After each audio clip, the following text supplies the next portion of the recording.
Darius, orang Media, menerima pemerintahan ketika ia berumur 62 tahun.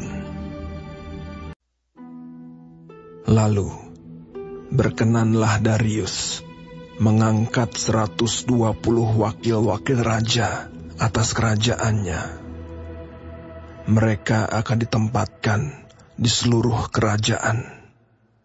Membawahi mereka diangkat pula 3 pejabat tinggi, dan Daniel adalah salah satu dari ketiga orang itu.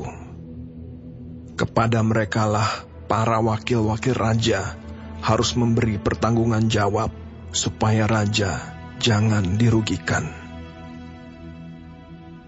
Maka Daniel ini melebihi para pejabat tinggi dan para wakil raja itu, karena ia mempunyai roh yang luar biasa, dan raja bermaksud untuk menempatkannya atas seluruh kerajaannya. Kemudian para pejabat tinggi dan wakil raja itu mencari alasan dakwaan terhadap Daniel dalam hal pemerintahan. Tetapi mereka tidak mendapat alasan apapun atau sesuatu kesalahan, sebab ia setia dan tidak ada didapati sesuatu kelalaian atau sesuatu kesalahan padanya. Maka berkatalah orang-orang itu, kita tidak akan mendapat suatu alasan dakwaan terhadap Daniel ini, kecuali dalam hal ibadahnya kepada Allahnya. Kemudian bergegas-gegaslah para pejabat tinggi dan wakil raja itu menghadap raja, serta berkata kepadanya, Ya Raja Darius, kekallah hidup tuanku. Semua pejabat tinggi kerajaan ini, semua penguasa dan wakil raja, para menteri dan bupati telah mufakat, supaya dikeluarkan kiranya suatu penetapan raja dan ditetapkan suatu larangan, agar barang siapa yang dalam 30 hari menyampaikan permohonan kepada salah satu dewa atau manusia, kecuali kepada tuanku ya Raja, maka ia akan dilemparkan ke dalam gua singa. Oleh sebab itu, ya Raja, keluarkanlah larangan itu dan buatlah suatu surat perintah yang tidak dapat diubah menurut undang-undang orang Media dan Persia, yang tidak dapat dicabut kembali. Sebab itu, Raja Darius membuat surat perintah dengan larangan itu. Demi didengar Daniel bahwa surat perintah itu telah dibuat, pergilah ia ke rumahnya. Dalam kamar atasnya ada tingkap-tingkap yang terbuka ke arah Yerusalem. 3 kali sehari ia berlutut, berdoa, serta memuji Allahnya, seperti yang biasa dilakukannya. Lalu orang-orang itu bergegas-gegas masuk dan mendapati Daniel sedang berdoa dan bermohon kepada Allahnya. Kemudian mereka menghadap raja dan menanyakan kepadanya tentang larangan raja. Bukankah tuanku mengeluarkan suatu larangan, supaya setiap orang yang dalam 30 hari menyampaikan permohonan kepada salah satu dewa atau manusia, kecuali kepada tuanku, ya Raja, akan dilemparkan ke dalam gua singa? Jawab raja, perkara ini telah pasti menurut undang-undang orang Media dan Persia, yang tidak dapat dicabut kembali. Lalu kata mereka kepada raja, Daniel, salah seorang buangan dari Yehuda, tidak mengindahkan tuanku, ya Raja, dan tidak mengindahkan larangan yang tuanku keluarkan. Tetapi 3 kali sehari ia mengucapkan doanya. Setelah raja mendengar hal itu, Maka sangat sedihlah ia, dan ia mencari jalan untuk melepaskan Daniel. Bahkan sampai matahari masuk, ia masih berusaha untuk menolongnya.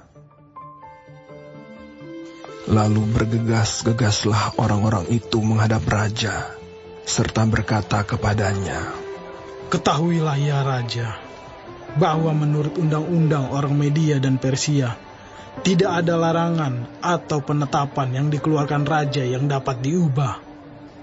Sesudah itu, raja memberi perintah. Lalu diambillah Daniel dan dilemparkan ke dalam gua singa. Berbicaralah raja kepada Daniel, "Allahmu yang kau sembah dengan tekun, dialah kiranya yang melepaskan engkau." Maka dibawalah sebuah batu dan diletakkan pada mulut gua itu. Lalu raja mencap itu dengan cincin meterainya dan dengan cincin meterai para pembesarnya, supaya dalam hal Daniel tidak dibuat perubahan apa-apa. Lalu pergilah raja ke istananya, dan berpuasalah ia semalam-malaman itu. Ia tidak menyuruh datang penghibur-penghibur, dan ia tidak dapat tidur. Pagi-pagi sekali, ketika fajar menyingsing, bangunlah raja dan pergi dengan buru-buru ke gua singa. Dan ketika ia sampai dekat gua itu, berserulah ia kepada Daniel dengan suara yang sayu. Berkatalah ia kepada Daniel, "Daniel, hamba Allah yang hidup, Allahmu yang kau sembah dengan tekun, telah sanggupkah ia melepaskan engkau dari singa-singa itu?" Lalu kata Daniel kepada raja, "Ya raja, kekallah hidupmu. Allahku telah mengutus malaikatnya untuk mengatupkan mulut singa-singa itu, sehingga mereka tidak mengapa-apakan aku. Karena ternyata aku tak bersalah di hadapannya, tetapi juga terhadap tuanku ya raja, aku tidak melakukan kejahatan." Lalu sangat sukacitalah raja, dan ia memberi perintah supaya Daniel ditarik dari dalam gua itu. Maka ditariklah Daniel dari dalam gua itu, dan tidak terdapat luka apa-apa padanya, karena ia percaya kepada Allahnya. Raja memberi perintah. Lalu diambillah orang-orang yang telah menuduh Daniel, dan mereka dilemparkan ke dalam gua singa, baik mereka maupun anak-anak dan istri-istri mereka. Belum lagi mereka sampai ke dasar gua itu, singa-singa itu telah menerkam mereka, bahkan meremukkan tulang-tulang mereka. Kemudian Raja Darius mengirim surat kepada orang-orang dari segala bangsa, suku bangsa, dan bahasa yang mendiami seluruh bumi. Bunyinya, "Bertambah-tambahlah kiranya kesejahteraanmu.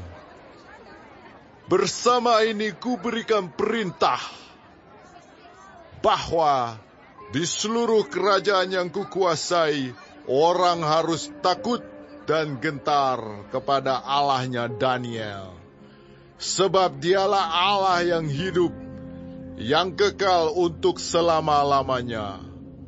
Pemerintahannya tidak akan binasa, dan kekuasaannya tidak akan berakhir. Dia melepaskan dan menolong, dan mengadakan tanda dan mujizat di langit dan di bumi. Dia yang telah melepaskan Daniel dari cengkeraman singa-singa. Dan Daniel ini mempunyai kedudukan tinggi pada zaman pemerintahan Darius dan pada zaman pemerintahan Koresh, orang Persia itu.